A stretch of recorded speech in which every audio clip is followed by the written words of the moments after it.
We're good? Hi, my name is Skip, and I'm here for two reasons. Number one, I want to help you become a better leader. And number two, I want to help you help others. So right now, this is part two of the exciting networking video blog episode. Right now, I'm going to talk about tricks and tips, more specific things you can do to network. When you're networking, what you're looking for are hot leads. A hot lead is someone, a person in your network, a person you know who can actually connect you to the information you need. In the prior episode, I said 1 degree of separation. They're not like, oh, I know a guy who knows a dude who can fix your car. No, like I know a mechanic. That's 1 degree of separation, and that's a hot lead. There's also, there's three types of leads, I should say. There's cold, which means you just randomly found the name on the internet or in the phone book. There's warm, meaning you found someone on the internet or on your phone book and you realize that you have a friend with some kind of connection to them. Maybe they work in the same office or they're from the same town, something. And those are good. You'll have success with those if you work at it. But what's easiest and the best to provide for other people is the hot lead, the actual human connection. You want to be that ambassador connecting the two parties together. You want to be able to say, hey, drop my name. Tell the locksmith, tell the mechanic that I sent you, and then that way you'll cut the line and you'll be hooked up faster. So when you pay it forward, you've got to make sure that you provide hot leads to the people that in your network that you want to help. The Rolodex in your head should always be spinning when someone says I need something or I want something, to think about how, or I'm moving somewhere, or I'm confused, or I have a question about someone who can provide that service, that product, or that answer. Because that's just helping your friend or the person in your network out. Okay, so the actual connection that you're going to make with someone is very important. And at times it can be actually terrifying to go up to somebody that you don't know and ask them, and say hi to them. This could be if you want to go for a date, or this could be if you want to make a sale on a product, or if you need help in a business venture, or you want to provide service to someone in your nonprofit.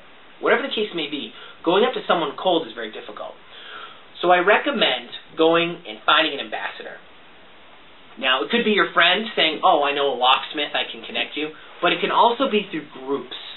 Joining networking groups, young professional groups if you're a young person, Chamber of Commerce. There's also professional groups networking groups based around professionals, professions, occupations.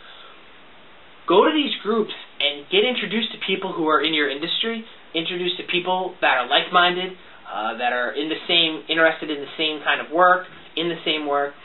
This will help you perhaps get the better job next time, but this might help you do a better job with what you're doing right now. And these groups are designed to facilitate these things, so you don't have to have that anxiety of going up to someone you don't know and cold calling them. And if you're new to the group, or even if you're not, I guarantee that they have an ambassador position, and their whole job is to walk you around the room introducing you to people. Okay, so now I'm going to talk about business cards real quick. This is a business card. If you see, you might be able to tell it's perforated. I just printed this off of my computer, so it's not the best quality. But basically what it has is my company name, V3 Leadership, it has my name, and it has my email and my phone number, and my website, because those are the most important things. Now the back of it is blank. Now here's a little trick for you. If you meet someone at an event, or you hear someone give a talk or a lecture, and you want to make a bigger connection with them, or you want to stand out from the crowd, because when you're at these business events, networking events, everyone's always passing out business cards, write a note on the back. So let's say, and this is an actual story, I got this tip from my wrestling coach in college. Someone gave a lecture, and he was like, this person's dead on, and I want them to maybe talk to you guys at a different lecture. So he took out his business card, he wrote, loved your comment about always taking the shot and the shooter wins. Give me a call, I'd love to have you speak with my team, David Butler. Gave the guy his card, he said thanks, oh, I got a note. Later, when he went through the 30 or 40 business cards he got, he saw the note, because not many people do that, and the note stood out. So then he contacted him, and a connection was made. So that's a little trick that I picked up, that I definitely want to pass on to you. Now, you can't be shallow and silly with this, or it's too generic, but at the same time, it's kind of hard with a business card to be super detailed. So really think about what you want to say and what impression you want to leave with the person.